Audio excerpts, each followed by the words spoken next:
sinon, on a également... Hey, on va faire pour la première fois la chronique du public. Fait que là, hey, tu peux même te mettre un petit truc, là, Pierre. La chronique du public!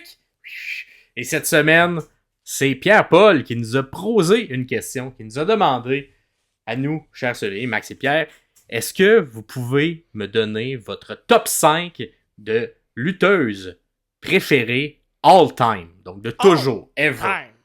Et là, fait que là, c'est la chronique du public. Fait que n'hésitez pas si vous avez des idées de chronique à les mettre en commentaire. Ouais. Mais on va commencer. Est-ce qu'on y va, genre, on en nomme une chacune ou on y va tout d'un coup, moi? Tout d'un coup, moi je pense qu'on a deux quand même visions différentes. Fait ok, bon, parfait. On rentre dans ton univers, on va rentrer dans la mienne après. Génial. Vas-y, je te suis. Ben, je vais commencer. Moi, tout d'abord, c'était top 5, seulement 5. Oui. Fait que je vais quand même mettre une mention honorable. Et ça va être mention honorable à Becky Lynch. Qui fait pas partie du top 5, mais que j'ai bien aimé. Le gros, tu sais, elle est encore excellente. Elle était très, très bonne également lorsqu'elle était à NXT. Mais je pense que le prime de sa carrière a été dans sa période de man, un petit peu avant d'accoucher de son enfant, de Roux. Roux, son bébé Roux. Donc, j'avais Becky Lynch comme ça parce que je trouve que j'aime un peu moins avant, un peu moins après, mais la période forte était très bonne. Sinon, j'y vais en 5e position. J'ai une qui est bonne dans tout, qui serait probablement première sur plusieurs personnes, mais Charlotte Flair. Charlotte Flair qui est excellente dans le ring. Excellente. 5e, et j'explique parce que Charlotte a de la misère à connecter avec Charlotte. On dirait qu'elle est trop parfaite, trop bonne, ce qui fait que ça enlève un peu de magie pour moi. Dans comme tu sais, est-ce que je la regarde puis je me sens interpellé? Non.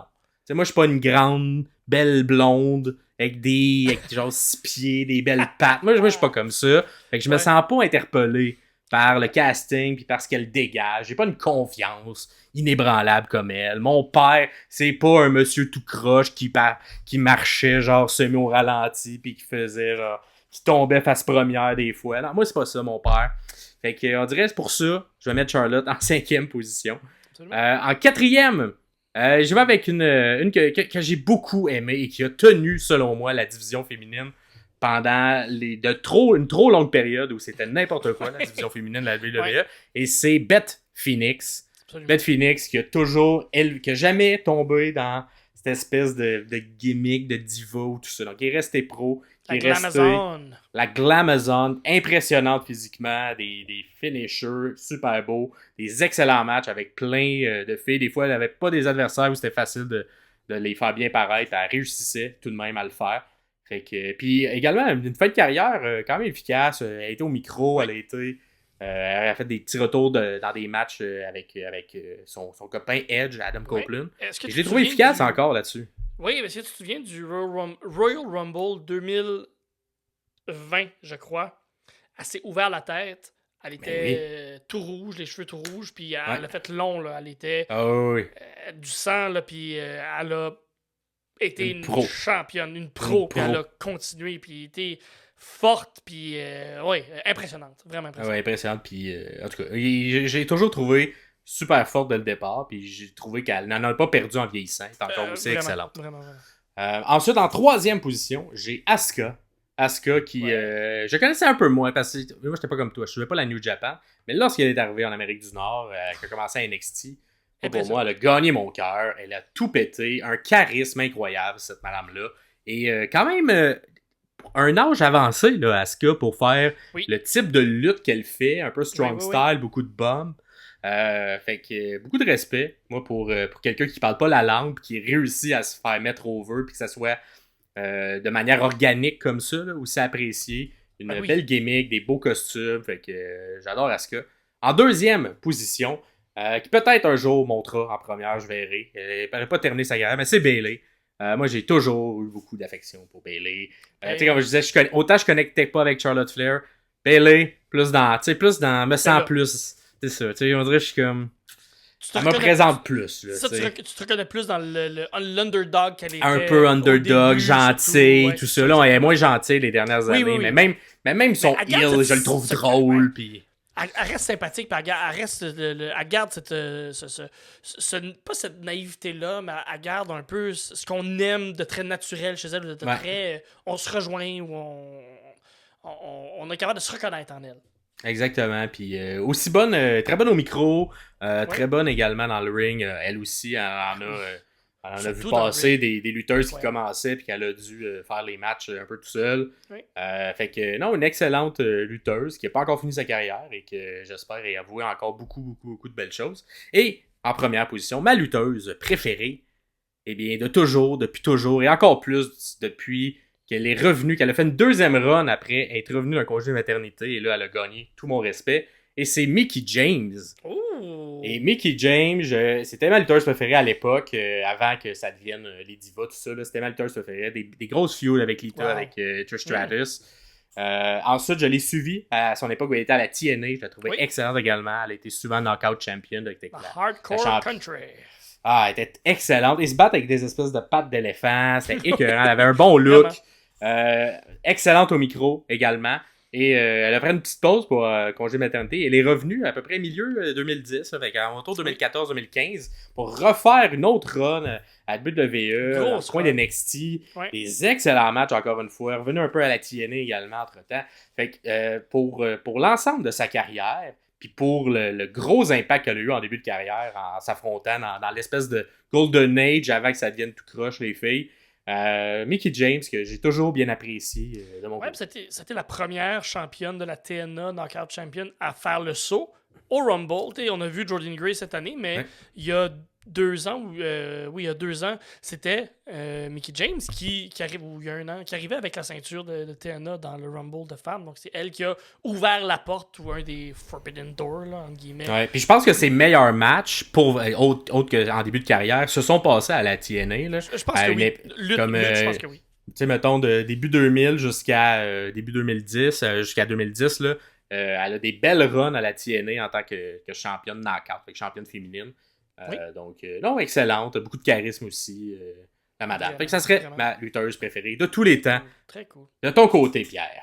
Mention honorable, Bianca Belair, parce que d'emblée, je vais le dire, là, je suis un peu plus new school. J'ai été moins actif ou pratiquement pas actif là, si on recule là, avant 2017-2016. Fait que je vais être très actuel dans ce qui se fait comme produit, comme lutteuse. Donc, ma mention honorable, Bianca Belair, j'aime beaucoup ce qu'elle était à NXT, ce qu'elle promettait et ce qu'elle est devenue. Ce qu'elle présentait à NXT, elle a livré exactement. Fait que pour une mention honorable, Bianca Belair qui est finalement peut-être 6e. Là, et à la fin de sa carrière, elle sera peut-être sur mon classement également parce qu'elle est toute jeune.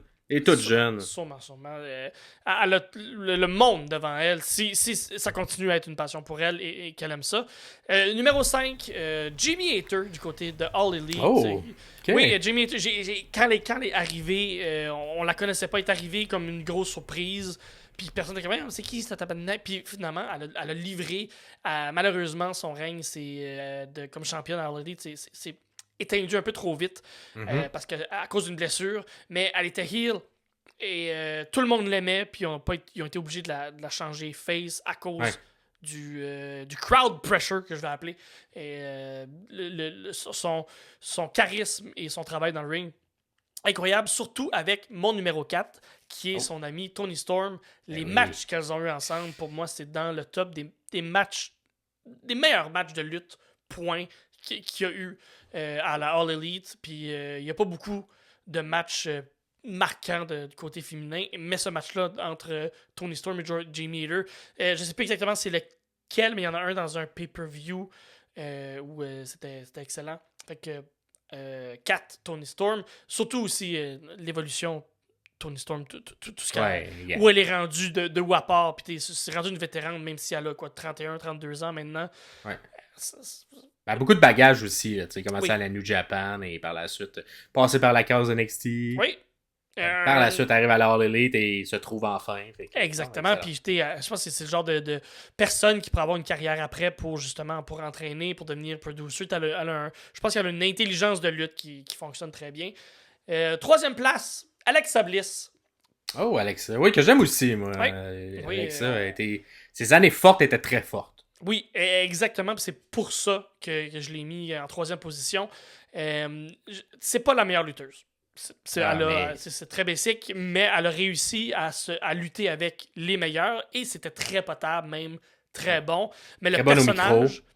Mais au micro, une des tops au micro, Ouais. ses personnages étaient toujours très clairs, ses intentions étaient toujours très claires. Fait que pour son travail, puis sa précision du travail qu'elle donnait, je vais lui donner avec tout le travail qu'elle a fait avec The Fiend, qui était pas ma gimmick préférée avec The Fiend. Moi, je pense que c'était pas exactement ça qu'il fallait faire comme pairing avec The Fiend à ce moment-là. Elle a réussi à très très bien le faire, même qu'un moment donné, on voyait plus The Fiend du tout. C'est elle qui leadait toute cette gimmick-là. Puis ça fonctionnait. Fait que peu importe ce qu'on lui lance, ça va être capable de bien livrer. Oui, puis je trouvais qu'elle prenait également beaucoup de risques. Qu'elle prendra probablement moins si jamais elle revient, parce que je pense que les blessures l'ont rattrapé, mais beaucoup de risques pour quelqu'un de sa petite taille et de. Oui. Tu sais, c'est pas la fille la plus. Elle est à la hauteur de la troisième côte, quasiment. Là. Eh oui, beaucoup de choses de la troisième, des gros bumps, des face bumps et tout. Là. Fait que chapeau à elle. Ça a peut-être, nuit par la suite à quelques blessures, amené à quelques blessures. Probablement que si elle revenait faire une run, ça va être un peu plus safe côté bump. Oui. Ouais, je pense en tout cas, c'est vraiment. Elle s'est démarquée. Il est démarqué, puis pris beaucoup de risques avec son corps pour. De partir du genre de petite gimmick de cheerleader à aller avec c'est fou. tout ce qu'elle a réussi à faire. La Goddess! La Goddess. En deuxième position, un autre. La Goddess, mais de l'autre côté, à la All Elite, c'est Britt Baker, celle qui a littéralement tenu une division sur ses épaules pendant comme 2 ans.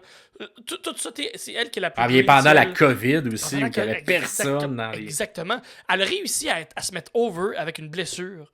Elle était assise dans un kart, elle envoyait chier Tony Schiavone, puis elle a réussi à se mettre over avec ça. Son charisme, ce qu'elle a réussi à développer au micro aussi. Et elle a prouvé aussi que dans le ring, je pense que c'est quelqu'un qui est capable de livrer très bonne en storytelling, je trouve, au niveau des filles. Là, elle a une grosse force pour vendre l'histoire qui est en train d'être racontée. Qu'est-ce qu'on vend, quelles blessures qu'est-ce qu'on attaque comme membre dans ce match-là. J'entendais dans une entrevue qu'elle disait qu'on dirait que c'est comme une deuxième nature pour elle de voir la lumière rouge. La lumière rouge qui est la caméra qui est live. Donc la caméra qui filme, qui a le feed. Pas le feed, mais le feed. Donc la caméra qui est active, qui prend l'image, qui capture l'image. Elle avait comme l'œil et le réflexe de regarder vers cette caméra-là. Puis si vous vous mettez à la place du lutteur, il y a à peu près 8 caméras que vous pouvez regarder. Fait que il y a 2 caméras qui sont des caméras fixes qui sont dans la foule. Ça, c'est facile à voir parce que les lumières sont... Mais sinon, il y a comme 3 caméras d'un côté, puis 4-5 caméras de l'autre bord aussi. Mais c'est être capable de bien trouver le point rouge, pas être capable de faire des faces, pas être capable de vendre. Fait que je pense que Britt Baker l'a appris tout de suite, c'est inné, c'est naturel chez elle, puis elle l'a fait très bien. Ma numéro 1, qui est ta numéro 3. Asuka. Okay. Asuka, ben oui, Asuka qui c'est ça, beaucoup de respect. Je te laisse poursuivre. C'est ce que j'ai dit. Elle apporte elle est quelque part de spécial dans mon cœur. De un, parce que c'est la lutteuse préférée à ma copine. Parfait. Oui, ça l'influence un peu, mais pas tant que ça. Mais je comprends pourquoi ma copine, c'est sa lutteuse préférée, parce que c'est la mienne aussi. Le travail qu'elle donne, la façon qu'elle vend, le dévouement qu'elle donne à la lutte, puis on s'entend, elle travaille, puis elle réussit à faire la job qu'elle fait dans un pays où c'est pas sa langue maternelle, ou puis en tout cas, pour les intéressés, là, elle a un meilleur anglais que ce qu'elle laisse paraître à l'écran. Elle parle très très bien l'anglais. Très bien. Elle parle bien l'anglais. C'est étonnant des fois de la voir, des fois en entrevue, elle fait comme OK, elle parle très bien. Fait que l'intelligence d'être capable de comme se camoufler un peu derrière le personnage japonaise. Mais c'est surtout pour le travail entre les cordes. Moi, à chaque fois, je me dis, mais pourquoi elle n'est pas plus poussée? Pourquoi elle va pas plus loin? C'est... comment je dirais ça? Elle fait jamais d'erreur. Elle est tout le temps bien placée. Son rythme est bon. J'ai jamais vu blesser personne aussi. Très sécuritaire. Elle est parfaite dans le ring, et je veux juste nommer que moi j'ai pas dans mon top 5 Charlotte Flair pour exactement les mêmes raisons que tu as nommées, puis je le nomme là parce que pour moi Asuka est complètement à l'opposé de Charlotte Flair, mais avec exactement les mêmes qualités complètes, presque parfaite dans le ring, mais Asuka apporte quelque chose de plus humain, plus le fun à suivre, ce que Charlotte Flair me donne pas, puis c'est exactement pour les raisons que tu as nommées plus tôt. Fait que Asuka, for the win, votez Asuka! Bon, et vous, dites-nous dans les commentaires en dessous de la vidéo, ou si vous nous écoutez à l'audio, allez sur notre page Facebook ou Instagram, nous dire c'est quoi votre top 5 des lutteuses préférées de tous les temps. On a hâte de vous lire, de vous entendre. Et merci, Pierre-Paul, pour la suggestion de chronique. N'hésitez pas à en faire si vous avez des suggestions. Ça va me faire plaisir de faire vos chroniques à vous. Une nouvelle chronique agrémentée, c'est ça,